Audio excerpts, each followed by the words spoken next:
in case of variations, in case of uncertainties, ऐसी conditions में ठीक परफॉर्म करते हैं, यानी अपना पर्पज़ अचीव करते हैं. In order to design control systems to meet the needs of improved performance and robustness while controlling complicated processes, control engineers will require new design tools and better control theory. A standard technique of improving the performance of a control system is to add extra sensors and actuators. This necessarily leads to a multi-input, multi-output system. यानी आपके जो industry में आपको systems मिलेंगे, control systems, overall वो ज़्यादातर multi input multi outputs होते हैं, यानी उनके अंदर बहुत सारे सेंसर्स लगे होते हैं, बहुत सारे एक्चुएटर्स होते हैं.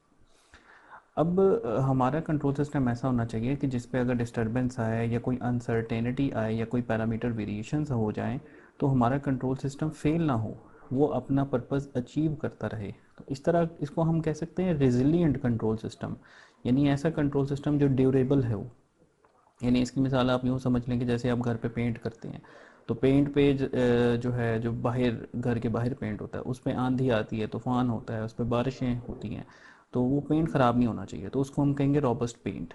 ठीक है. इसी तरीके से कंट्रोल सिस्टम जो कि मुख्तलिफ दुश्वार गुजार हालात में भी अपना काम सर अंजाम दे दे, तो उसको हम कहेंगे robust control system. Accordingly, it is a requirement for any modern feedback control system design methodology that it can be able to handle the case of multiple sensors and actuators. Robust means durable, hardy, and resilient. Acha, why robust? When we design a control system, our ultimate goal is to control a particular system in a real environment. अब जैसे आपका मिसाल के तौर पर कोई quadcopter है, वो आपने डिज़ाइन किया हुआ है, उसका कंट्रोलर डिज़ाइन किया हुआ है. अब जब क्वाडकॉप्टर ने उड़ना है तो उसकी जो एक्सटर्नल एनवायरनमेंट है उसमें चेंजेस आ सकती हैं, उसमें आंधी आ सकता है, तूफ़ान हो सकता है, बारिश हो सकती है. तो आपका जो सिस्टम का कंट्रोलर डिज़ाइन है वो रॉबस्ट होना चाहिए, जो कि इस तरह के हालात में भी अपना फ़र्ज़ सर अंजाम दे. ठीक है. When we design the control system, we make numerous assumptions about the system and then we describe the system with some sort of mathematical model. Using a mathematical model permits us to make predictions about how the system will behave, and we can use any number of simulation tools and analytical techniques to make those predictions. Any model incorporates two important problems that are often encountered.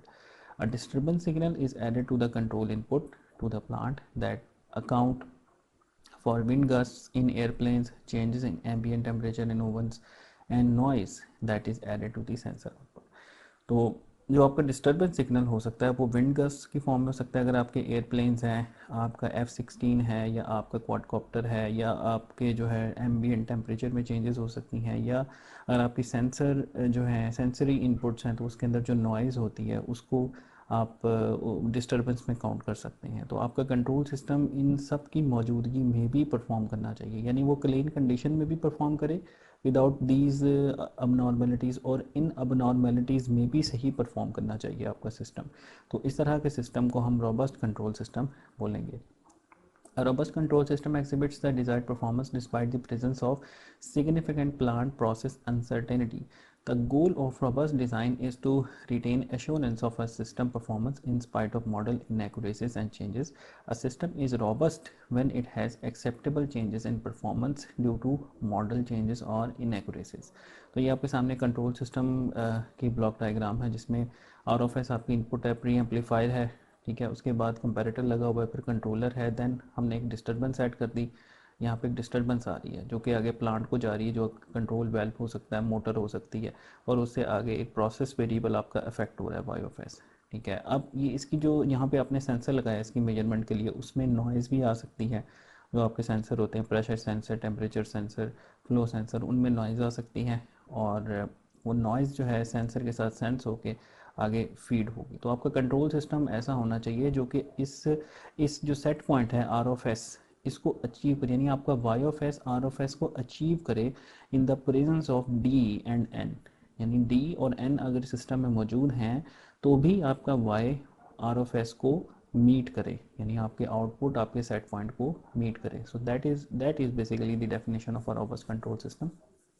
तो PID control या feedback control जो हम पढ़ते हैं वो robust control system में ही आते हैं, और इसकी जो एडवांस फॉर्म है वो है स्लाइडिंग मोड कंट्रोल, जो हम लेटर अभी डिस्कस करेंगे.